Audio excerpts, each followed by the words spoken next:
E aí, querido amigo, querida amiga, nos encontramos mais uma vez e eu estou aqui ansioso por estudar esse tema com você nesse dia que está maravilhoso. Obrigado pela sua companhia e olha, eu pedi de coração, pega esse vídeo aqui e manda para todas as pessoas que você quer ver no céu, porque esse vídeo aqui vai falar da graça de Cristo como nenhum outro. Te peço que você me ajude na pregação do Evangelho, tá bom? Se você ainda não é inscrito no nosso canal, por favor, se junte à nossa grande família Lição Fácil. E não se esqueça de deixar o seu gostei ou uma mensagem aqui no chat. Isso tudo nos ajuda a fortalecer o nosso canal, tá bom? O Evangelho Eterno. Bom, a lição começa dizendo aqui que se nós não compreendermos a profundidade do Evangelho, as três mensagens angélicas que têm três pontos distintos, que fala sobre a hora do juízo divino, que fala sobre a queda da Babilônia, que fala sobre a marca da besta, tudo isso perderá o seu sentido e nós não compreenderemos aquilo que Deus quer que nós compreendamos. Nós precisamos compreender o que é Evangelho e por que ele é eterno. Vamos ver alguns textos bíblicos para que a gente construa junto aqui com o pensamento bíblico essa informação preciosa, fundamental e essencial. Ela é a base que nos ajuda a entender por que Deus mandou aquelas três mensagens angélicas de Apocalipse 14. O primeiro texto que eu vou ler com você é 1 Coríntios capítulo 15, versículo 1 a 4, que diz assim, ó: Irmãos, venham lembrar-vos o evangelho que vos anunciei, o qual recebeste e no qual ainda perseverais. Por ele também sois salvos, se retiverdes a palavra tal como vou-la preguei, a menos que tenhais crido em vão. Antes de tudo, vos entreguei o que também recebi, que Cristo morreu pelos nossos pecados, segundo as Escrituras, e que foi sepultado e ressuscitou ao terceiro dia, segundo as Escrituras. Você percebeu aqui o link que Paulo está falando com o evangelho que foi pregado aos Coríntios com a morte de Cristo? Olha, esse evangelho vos salva. O que é o evangelho? Eu vou te dar o que eu recebi, que Cristo morreu pelos nossos pecados, segundo as Escrituras, e ressuscitou, segundo as mesmas Escrituras. Isso aqui é significativo. Olha, o que é evangelho? Evangelho é o fato de Jesus morrer em nosso lugar. Mas o que significa Jesus morrer em nosso lugar? Vamos a mais um texto de Romanos 3, versículo 24 em diante, que diz assim, ó: Sendo justificados gratuitamente por sua graça, mediante a redenção que há em Cristo Jesus, a quem Deus propôs no seu sangue, como propiciação, mediante a fé, para manifestar a sua justiça por ter Deus, na sua tolerância, deixado impunes os pecados anteriormente cometidos, tendo em vista a manifestação da sua justiça no tempo presente, para ele mesmo ser justo e o justificador daqueles que têm fé em Jesus. Coisa extraordinária. Veja, presta atenção no que a Bíblia está nos dizendo. Por causa do pecado, todos nós estamos nivelados sob a condenação. O salário do pecado é a morte. Você tem convicção disso e você conhece o texto. Então, todos nós estamos sob a condenação. Não há nada que nós possamos fazer que possa nos garantir a salvação, porque somos pecadores e Satanás tem total razão a nos apontar os pecados, porque nós não podemos negá-los diante de Deus, diante de um Deus que pode ver todas as coisas. Quem é que pode mentir dizendo que não cometeu tal pecado? Todos nós somos pecadores, infectados pelo pecado, amaldiçoados pelo pecado e debaixo da mesma condenação. Porém, pela morte de Cristo, pelo sangue derramado do Senhor, ele nos justifica. Olha o que está dizendo aqui, ó: tendo em vista a manifestação da sua justiça no tempo presente, para ele ser justo e o justificador daquele que tem fé em Jesus. Ou seja, é uma declaração. É como se Deus estivesse fazendo aqui uma barganha. Tá, você não merece, você não é justo, você merece a condenação, você é um pecador, você é um criminoso. Tá bom.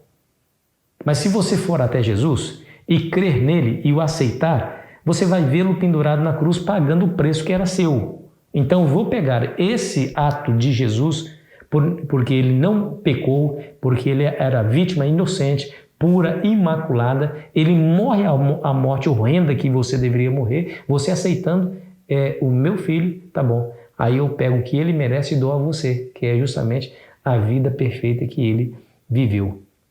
e aquilo que você merece eu jogo sobre ele. Isso é justificação. Isso é absolvição em um julgamento, uma cena de julgamento.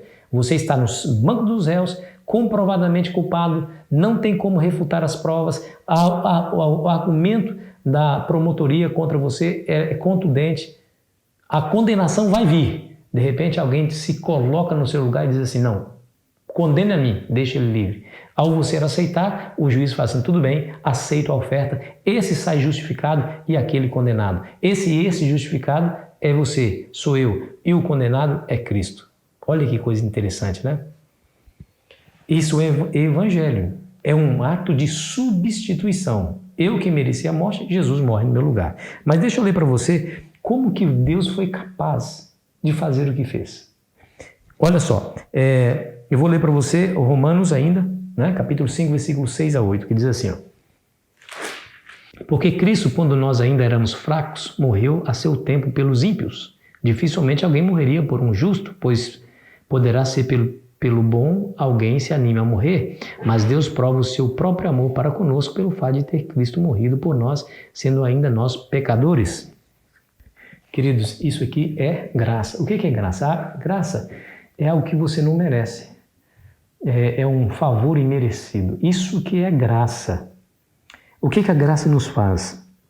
A graça, aqui a lição traz 4 pontos interessantes.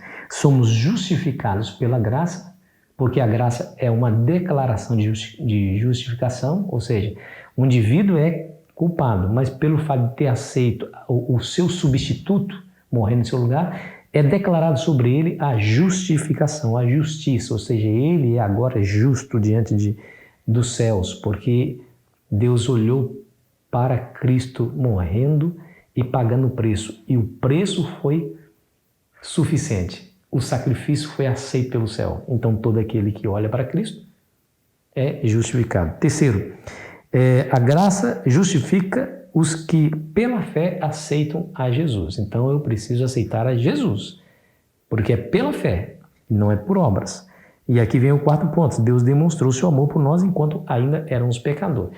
Agora, por que Paulo enfatiza, dá muita ênfase em relação a que nós somos justificados pela fé e não pelas obras?